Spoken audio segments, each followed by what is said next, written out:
मित्रों नमस्कार, शुक्रिया उसके लिए कि जो आपने मेरे वीडियो देखे, उसके लिए बहुत बहुत धन्यवाद, शुक्रिया। मैं आज आपको बताऊं कि भाग्य क्या होता है। मैंने कई लोगों को देखा है कि अपने भाग्य का रोना रोते रहते हैं। मेरा भाग्य रूठा हुआ है, मेरा ईश्वर रूठा हुआ है, और वो अपने कर्म पर ध्यान नहीं देते। इसका परिणाम होता है कि उनके लक्ष्य कभी भी हासिल नहीं होते। भाग्य क्या है, इसके बारे में मैं आपको बताता हूं कि आकर्षण का नियम कहता है कि आप चलते फिरते चुंबक हैं। आकर्षण का नियम ये नियम प्रतिपादित करता है ब्रह्मांड के अंदर कि आप चलते फिरते चुंबक हैं। आप अपनी प्रभावी सोच के कारण आप जिंदगी में लोगों को, विचारों को, मौकों को आकर्षित करते हैं। और ये बात बिल्कुल सिद्ध हो जाती है आकर्षण के नियम के अनुसार कि जब हम इन चीजों को आकर्षित करते हैं और जब मौकों को आकर्षित कर रहे हैं, परिस्थितियों को आकर्षित कर रहे हैं, विचारों को आकर्षित कर रहे हैं, तो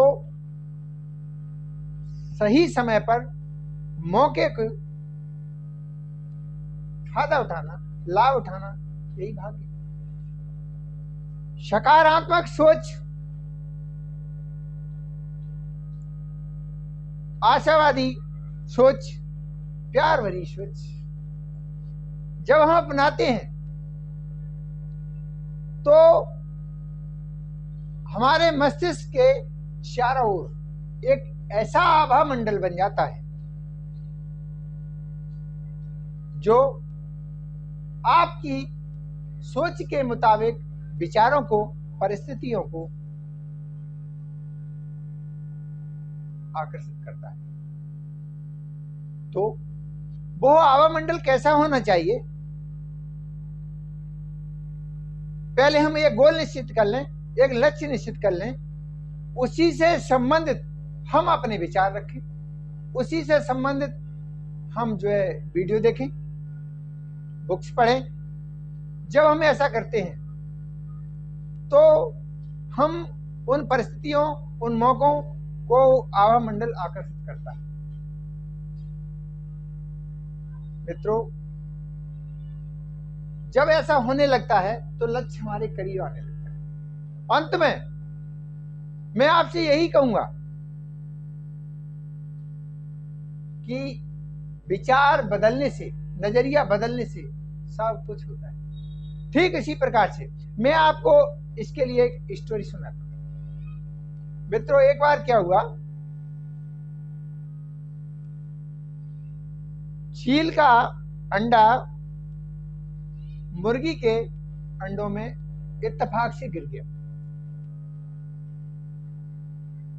तो जब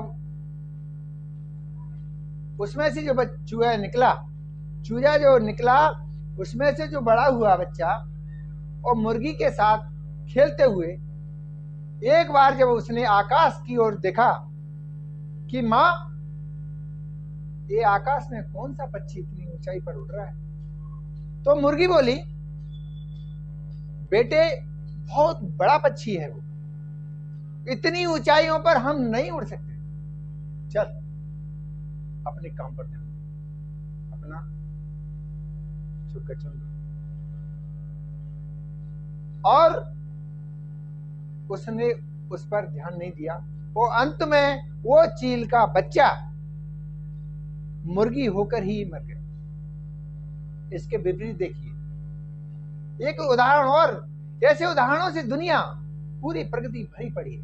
वो सिर्फ हमारे लिए एक हौसला बढ़ाने के लिए है। हमें उनसे प्रगति से सीखना चाहिए, लगातार सीखना चाहिए। ऐसी कई परिस्थितियां, कई उदाहरण हमको जो प्रज्वलित करते हैं, हमारी ऊर्जा को प्रज्वलित करते हैं, सीखने के लिए मजबूर कर देते हैं। एक बार क्या हुआ,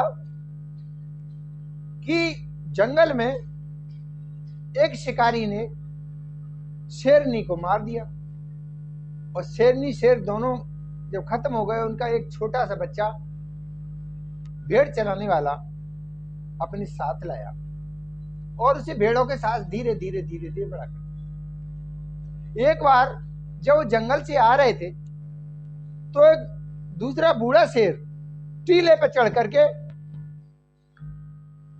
दहाड़ रहा था। तो उसने विचार किया, जी तो मैं भी दहाड़ सकता हूं। शेर का जो बच्चा भेड़ों के साथ में जो बड़ा हो रहा था, तो उसने जी विचार किया, जो दहाड़ आ रही है वो मैं भी दहाड़ सकता हूं। ऐसा क्यों नहीं सोचता मित्रों? क्योंकि आखिर उसके अंदर भी उतनी ही ऊर्जा थी जितनी कि उस बूढ़े की शेर थी, और उसने एकदम जबरदस्त दहाड़ लगाई। ऐसी दहाड़ कि सभी बकरियां, भेड़ें तितर बितर होकर भाग गई और उसके बाद जंगल कूद गया। उसी दिन से भेड़ नहीं, उसी दिन से वह जंगल का राजा। मित्रों, मैं आपसे कहूंगा अंत में, सोच बदलने से होता है सब कुछ। बस आप अपना नजरिया बदल कर देखिए। धन्यवाद मित्रों, मैं ऐसे वीडियो आपके लिए और लाता रहूंगा। Thank you.